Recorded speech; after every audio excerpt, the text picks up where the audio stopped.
Señor le bendiga. Estamos nuevamente acá con ustedes en un estudio de la palabra de Dios. Y eso es lo que nos emociona, ¿verdad? Estudiar la palabra del Señor. Le sugerimos a usted en este momento que tome una Biblia, tome un cuaderno, un lápiz, un resaltador, y para que usted pueda también estar anotando ahí cosas interesantes que la palabra del Señor tiene. Y no solo interesantes, sino cosas que pueden incluso cambiar su vida y cambiar nuestra vida. Estamos nuevamente con nuestro hermano pastor Hernando Mejía, que el día de hoy vamos a hablar acerca de una palabrita muy conocida en el ámbito cristiano, y es la unidad. La antítesis o lo contrario de unidad es separación. Y separación se deriva también de la palabra muerte, pastor.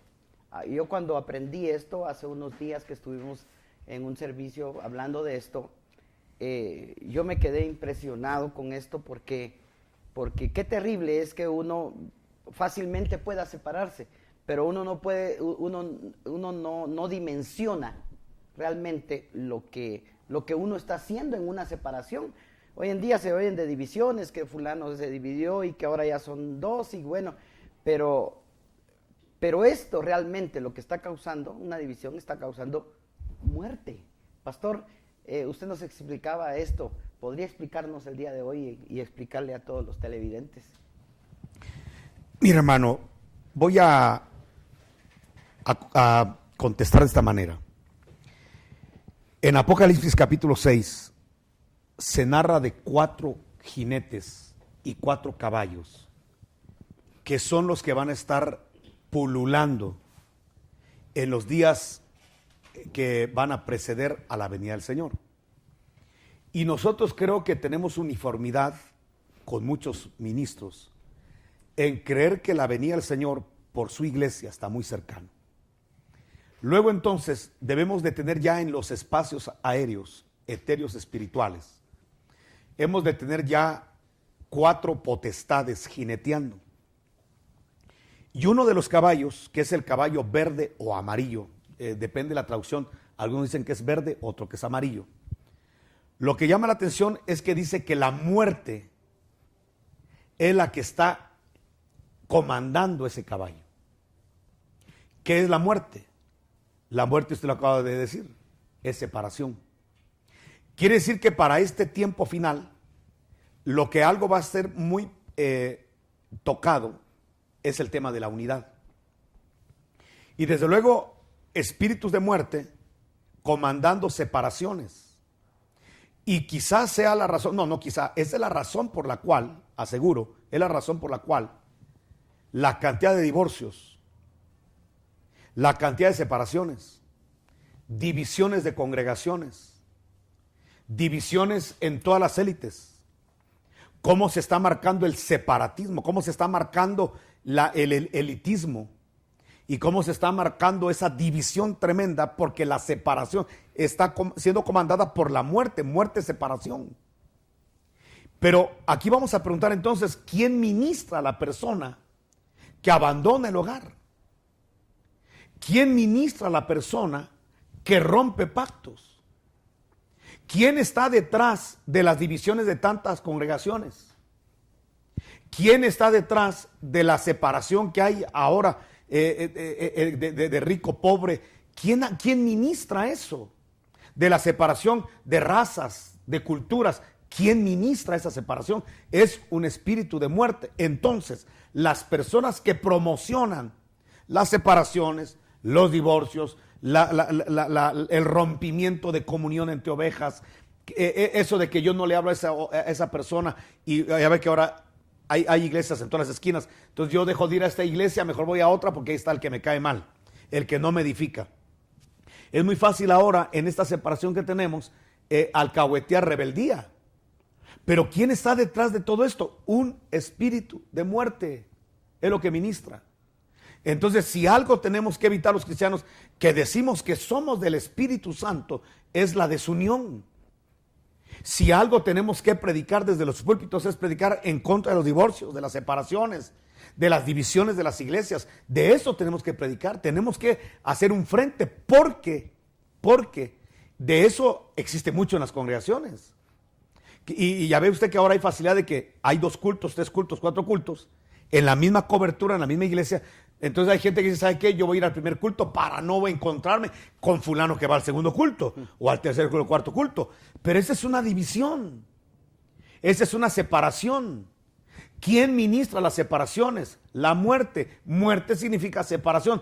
Tengamos mucho cuidado entonces de promocionar, de tolerar las desuniones, porque está muy claro, y por eso las consecuencias nefastas.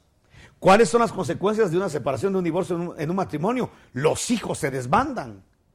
Si no son inteligentes, sabios los hijos, incluso los mismos actores de esta situación, entonces ellos van a pagar consecuencias tremendas.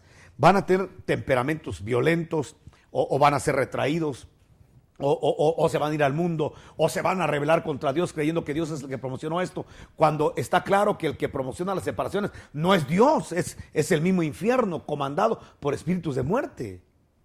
Nadie puede decir que el Espíritu Santo de vida le está fluyendo buscando las separaciones, las divisiones. ¿Quién está ministrando a aquella persona que dice, hermano, vámonos de la iglesia y hagámosla nuestra? Y robémonos las ovejas del pastor. ¿Quién está detrás de todo esto? Un espíritu de muerte. Y si los cristianos realmente decimos ser de Cristo, que Él es el camino, la verdad y la vida, tenemos que evitar las separaciones. Amén, amén. Qué interesante, ¿verdad? Porque este espíritu de muerte está causando, de veras, es un desastre. Nosotros vemos cómo los acontecimientos, digamos, naturales, vienen a devastar, ¿verdad? Ciudades enteras, un huracán, una cuestión de estas. Pero este acontecimimiento de este espíritu está devastando familias completas, iglesias completas, amigos completos, naciones completas. Entonces yo creo que es bien interesante, y cuando hablo de esto, de la magnitud, vemos en Ezequiel 37 un acontecimiento también que a mí me llama la atención, el Valle de los Huesos Secos. Yo creo que ustedes conocen esa historia. Pues en el Valle de los Huesos Secos no es un pequeño cementerio donde hay unas 3 calaveritas, ¿verdad? Sino que según leemos, usted lo puede leer en Ezequiel 37, del 1 al 4, usted se da cuenta que es un ejército completo. Es un ejército completo, pero está como huesos secos. Entonces, ahí el Señor le manda a Ezequiel que profetice sobre ellos. Pastor, ¿qué nos puede decir de esto? Bueno, yo pienso que en programas pasados con Nandito estábamos hablando acerca del misterio profético. Y algo que es necesario hoy en día en las congregaciones es que le roguemos al dueño de la mies, de la iglesia, que envíe obreros con ese misterio profético. ¿Qué sucedió, por ejemplo, en ese pasaje de Ezequiel 37? Lo que hace Dios es que saca al profeta de una realidad física y lo coloca en una dimensión sobrenatural, en una dimensión del espíritu. Porque en la nación, en el nivel natural, Ezequiel lo que ve son judíos que andan caminando, que andan comerciando, que andan casándose, que andan de lugar en lugar. Es lo que se ve en lo físico. Pero en el mundo espiritual, como esos estaban divididos aquí abajo, ¿qué es lo que Dios le mostró a Ezequiel? Le mostró la realidad espiritual. Era un montón de gente, huesos secos. Entonces le dice el Señor a Jeremías, ¿qué es lo que ves? Pues un montón de huesos dispersos, secos, calaveras, fémurs por ahí, tibias, peronés, regadas por todos lados. Entonces le dice el Señor, ¿podrán vivir esos huesos secos? Y el profeta le dijo, pues la verdad que no sé. Se ven tan secos, tan desquebrajados, se ven tan descalcificados, que yo, Señor, no me atrevo a decirte nada, mejor tú lo sabes. Entonces le dice el Señor, profetízale a esos huesos secos y diles Así dice Jehová. Entrará espíritu en vosotros y viviréis. Entonces, ¿qué es lo emocionante de esto? Que el Espíritu Santo se mete dentro de esos huesos.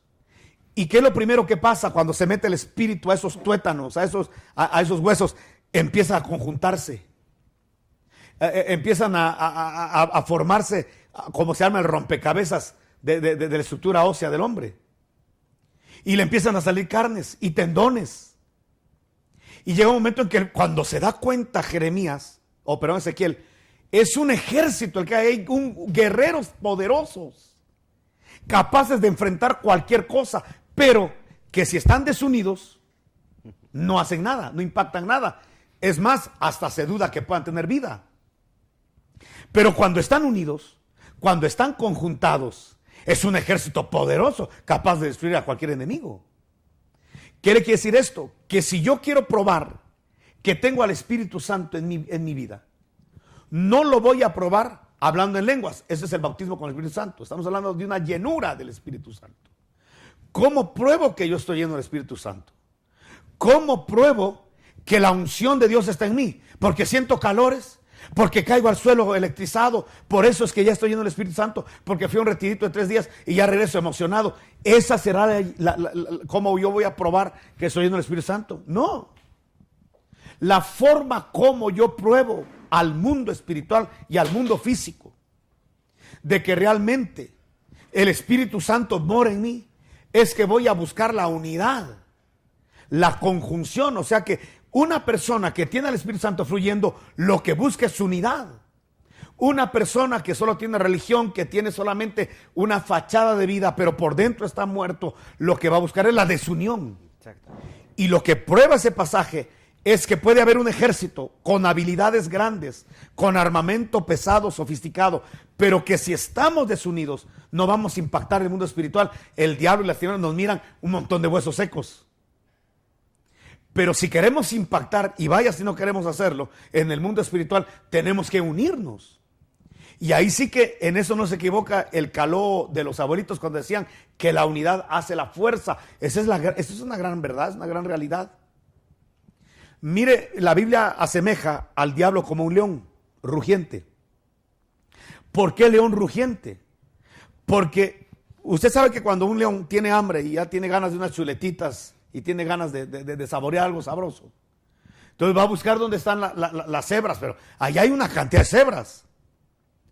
Si esas cebras fueran inteligentes, cuando el león ruge, no se desunen, más harían cohesión. El león jamás se les arrojaría. Porque son cientos de cebras, hacen pedazos a un leoncito. Pero ¿qué hace el león inteligentemente en su naturaleza? Empieza a meter unos rugidos, que eso asusta. Por eso el miedo es terrible. Eso asusta a las cebras o a los ciervos o el animal que va a ser, los venados. Y entonces sale cada quien por su lado, se desunen. En vez de mantenerse unidos, se desunen. Entonces ya desunidos, el león ya tiene la oportunidad de cazar a uno. A uno sí lo puede vencer, no al montón. Entonces el león rugiente empieza a rugir, a correr sobre la manada, se dispersan y entonces puede tomar a uno. Eso es como trabaja el enemigo. Por eso lo peor que puede hacer una oveja es aislarse, ya no congregarse. No, mire, yo mejor ya no me congrego porque hay problemas en las iglesias, son ladrones los pastores, los líderes son prepotentes, etcétera, etcétera. Todos son hipócritas, como que él no lo fuera. Pero lo que quiero decirle es lo siguiente, que una persona se aísle, tarde o temprano va a ser presa. Puede estar surfeando porque no es inmediato que el león se come la cebra. Todavía la cebra todavía está como que a salvo, pero el león tarde o temprano la va a alcanzar. Y así le va a pasar a una persona que se deja de congregar por momentos. No, mire, estoy orando, aquí estoy ayunando en mi casa, Diosito me revela. Pero aislado, el león rugiente te va a devorar. La unidad no es del espíritu. Tú, si alguien dice es que mire, Dios me está bendiciendo en mi casa, yo en mi casa oro, yo ahí busco a Dios. Entonces lo primero que va a hacer el Espíritu Santo es conjuntarte al ejército. No dejarte en la casa solo. Porque estar en la casa solo eres un hueso seco. Pero si ya te conjuntas con otro hueso y te plegas otro hueso y te unes con las coyunturas, entonces ya eres un ejército.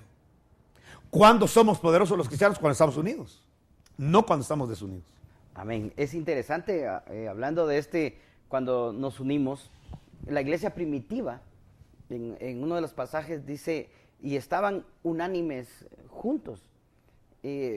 Ahora, es interesante cómo ellos tuvieron que esperar un tiempo para que llegara la promesa. Pero mientras llegó esa promesa, como que se formó algo en ellos. Y yo creo que esto fue la unidad, ¿verdad? O sea, que ellos comenzaron a tener todas las cosas en común y bueno, muchas cosas. Pero es interesante ver que sí se forma un cierto poder en la unidad. ¿Y cuál es ese poder que se forma en la unidad? Mire, hay dos puntos que podríamos tocar del aposento alto. Corintios 15, si no estoy mal es el verso 4, o por ahí está.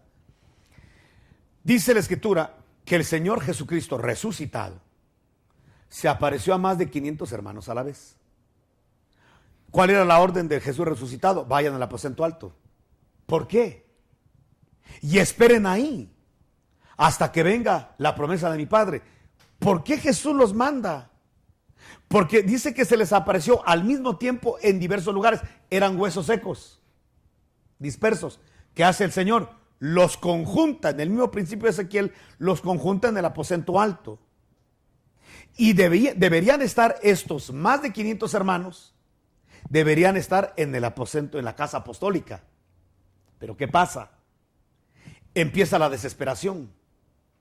Miren, ya tenemos un día de aquí encerrados, no pasa nada. Y las almas se están perdiendo y yo soy testigo que Jesús está vivo. Mejor vamos a predicar, aquí estamos perdiendo el tiempo. Ya deberíamos estar trabajando. Como que ellos quieren ser más buenos que Dios. Entonces, ¿qué pasa? Muchos se empiezan a retirar. No, nos vemos, hermanos. Adiós, Pedro, adiós, Juan. Ahí nos vemos. Y se iban. De hecho, el apóstol Pablo conoció a algunos de ellos, porque dice, de algunos de estos 500 todavía están vivos, dice. Él como que conoció a algunos de estos. Pero ¿qué pasó? Como 120 permanecieron en el aposento alto. Deberían ser más de 500, pero no. Solo permanecieron en las instrucciones del Señor, para que usted se dé cuenta que es más fácil desobedecer instrucciones de Jesús que obedecerlas. ¿Por qué? Porque no las entendemos. ¿Por qué? Porque no tenemos la paciencia de esperar. Entonces se quedan en el aposento, en la casa apostólica, esperando. Pero ¿qué es lo que el Espíritu Santo está haciendo mientras están reunidos en el mismo techo? Empieza a generar la unidad en ellos. El reconocimiento de las autoridades en unidad. La cohesión que necesita el cuerpo de Cristo. De tal manera que cuando el Espíritu Santo llega sobre ellos, ya ellos están unánimes juntos, Hechos 2:1. No solo están juntos, ahora ya están unánimes. Porque no es lo mismo estar juntos que estar unánimes. Este ejemplo lo pongo yo mucho. Pueden estar dos en la misma cama, y eso sucede mucho, y amanecer uno de muy mal humor y otro de muy buen humor, y están juntos en la misma cama, pero con sentimientos diferentes, con visiones diferentes. Yo ya me voy para el norte, yo para el sur. Pero lo hermoso de la unanimidad es que no solamente estamos juntos, sino que estamos unánimes. Es decir, pensamos lo mismo, sentimos lo mismo y hablamos lo mismo. La unidad no cuesta, reunir gente no cuesta, lo que cuesta es la unanimidad, que sintamos lo mismo, que confesemos lo mismo, que hablemos lo mismo. Y ese poder el diablo lo conoce, que fue el que se generó en Babel. Usted sabe que en Babel, mire qué interesante el poder de la unidad. Dice que en Babel los hombres comenzaron a sentir lo mismo, hablar el mismo idioma, lo que se hablaba, lo que se sentía, lo que se pensaba era lo mismo. Fue una unanimidad lo que tuvieron. Y se juntaron. Y entonces dijeron, hagámonos una torre y ya no dejemos el método de Dios, hagamos el nuestro. ¿Qué dijo Dios? Ese diálogo está escrito en la Biblia. Dijo Dios, ya el hombre es una sola mente, un solo idioma, un solo parecer. Ya nada de lo que se propongan los hará detener, ya nada. El único que puede detener a un ejército unido es Dios. Y tuvo que bajar. ¿Y cómo dispersó Dios a los hombres confundiéndole las lenguas. ¿Qué quiere decir esto? Que cuando un pueblo se une para cosas malas, nadie lo puede detener. Pero también cuando discípulos, testigos de Jesús, que les ha caído la gracia y la misericordia, se unen, entonces empiezan a generar ahí se está fabricando una bomba expansiva, que cuando llega el Espíritu Santo, que es el dínamos, la dinamita de Dios, entonces expande esa dinamita. Bueno, que hasta el cielo tronó cuando bajó el Espíritu Santo sobre esa unidad de hombres que hablan lo mismo, sienten lo mismo, y todavía los puso más unánimes hablando en lenguas. Y entonces, mire qué interesante, pero el Espíritu Santo, la unidad no es uniformidad, porque unos profetizaban, otros sueñan, otros verán visiones, otros interpretarán lenguas, otros cantarán salmos, otros, pero estaremos hablando lo mismo y sintiendo lo mismo. Otros estarán evangelizando, otros discipulando, pero sintiendo lo mismo. Otros profetizando, otros sanando enfermos, pero sintiendo lo mismo, hablando lo mismo. Hablando del mismo Cristo, del mismo evangelio y de los mismos fundamentos. Y entonces aquí viene la cosa gloriosa. Entonces el Espíritu Santo cae sobre los que están unidos. Y solo en el primer mensaje 5,000 se convirtieron. A ver si no había poder en esa gente. Y es un poder que ya lleva 2,000 años y no lo detiene nadie. El diablo, por más que ha querido detenerlo en la China, en África, en la ventana 1040, se ha querido detener, no se detiene. Un poder tan tremendo que se generó de la unidad, de la unanimidad, que ya pasaron 2,000 años y no hay forma que el infierno la pueda detener, ni la va a detener. Porque el poder de Dios que se genera por la unidad es impresionante, hermano. Por eso bien haremos al estar juntos, al estar unidos, a dejar de murmurar, a dejar de hablar, a criticar, que cómo se viste, que cómo habla, que cómo decide. Dejemos esas situaciones que son carnales y que lo único que hace es atraer como imanes espíritus inmundos de muerte. Mientras que si nos unimos, podemos generar un poder para ganar muchas almas. Amén. Es interesante ver cómo entonces el Espíritu Santo pues, es el que puede erradicar la muerte de nuestras vidas, de nuestras congregaciones, a través de formar en nosotros ese estar unánimes juntos, ¿verdad? Hablando lo mismo, pensando lo mismo, para que podamos sentir lo mismo. Fíjese que también otra de las cosas que me gustó mucho es que sí damos muchas veces el remedio, la enfermedad, pero no damos el remedio. Y a mí sí me gusta siempre decirle, bueno, hay un remedio para esto, ¿verdad? Hay un remedio para esto. Para aquellos grupos o aquellas personas, aquellos matrimonios que en este momento están pasando este problema de la desunión, ¿verdad? O de la rebeldía que existe y de todas esas cosas que causan la desunión, hay también una solución, ¿verdad? Y es cómo entonces nosotros podemos llegar a ser unánimes. ¿Qué tiene que hacer la iglesia? ¿Qué tiene que hacer los matrimonios? ¿Qué tienen que hacer los países para estar unidos y poder lograr y generar ese poder mancomunado con el Espíritu Santo, ¿verdad? Bueno, definitivamente, sin mí nada podéis hacer. Eso vamos a partir de ahí. Sin mí nada podéis hacer. Mire, nosotros muchas veces, como ministros, queremos solucionar problemas de hermanos que están en desacuerdo. Ya sea matrimonios, ya sea padres, hijos, hijos, padres, ya sean ovejas en la iglesia, líderes con otros líderes. Pero el problema está que si se le cierra la puerta al Espíritu Santo por un espíritu de muerte, de orgullo, de soberbia, ahí no se puede. La unidad es de dos o de los que correspondan. Pero definitivamente, si alguien se cierra a la unidad por soberbia, por orgullo, y no le da lugar al espíritu de humildad, es casi difícil poder arreglar una situación. El Espíritu Santo es el vínculo perfecto de la paz. Y el Espíritu Santo es el que debe generar la unidad. Si no se le da lugar al Espíritu para que mueva la unidad, pues yo le podría decir, sin mí nada podéis hacer, son casos perdidos. Amén, amén. O sea, Espíritu Santo lo que necesitamos, hermano. Mire, el Espíritu Santo en la parábola o en la visión de los huesos secos fue la clave. Espíritu Santo y palabra. Profetízale, es palabra. Háblale a los huesos, palabra. Que entre el Espíritu Santo. Si no hay palabra y Espíritu Santo, va a ser muy difícil. Porque cada quien va a querer tener la razón de las cosas. Pero cuando estamos en una discordancia, lo mejor será, bueno, ¿qué dice la Biblia? Es lo que tú piensas, esto es lo que yo pienso, lo que puede pensar cualquiera, pero al final, ¿qué es lo que piensa Dios? Y cuando vamos a la Escritura es la que debe generar la unidad, porque entonces el que cree tener la verdad, tiene que rendirse ante la palabra. Y cuando nos rendimos ante la palabra y cedemos ante la palabra, porque sabemos que es la autoridad máxima, entonces podemos nosotros generar mucha unidad. Bueno, hay algún pasaje que yo quería mencionar, pero se nos acabó el tiempo. Se los voy a dejar para que usted lo lea en su casa, que podría generar unidad entre nosotros. Y el día de mañana podemos continuar con el tema. Exactamente. Solo se lo voy a dejar para que usted lo lea y ya para el próximo programa usted ya sabe. Está en Efesios 4:30. Vamos a leer 3 versículos que dice: y no contristéis al Espíritu Santo de Dios, con el cual fuiste sellados para el día de la redención.